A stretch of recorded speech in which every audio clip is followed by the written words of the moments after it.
Boa tarde aí, pessoal. Vim aqui hoje especialmente para falar desse projetinho aqui, ó, quase finalizado, graças a Deus. Que eu vi tanto falar dessas caixas full trap que resolvi fazer. Eu sempre usei alto-falante virado, invertido, né?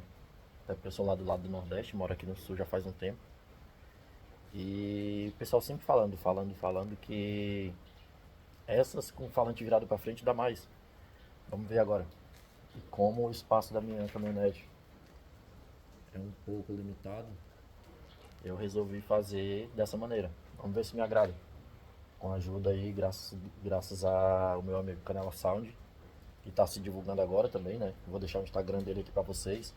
O cara, para a primeira caixa que ele fez aqui, 110%.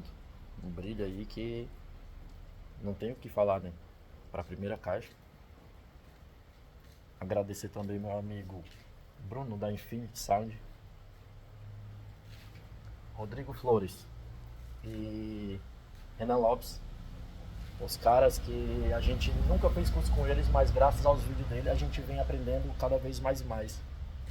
E esse vai ser o projetinho que eu vou montar com tudo que eu aprendi até aqui. É isso aí, galera.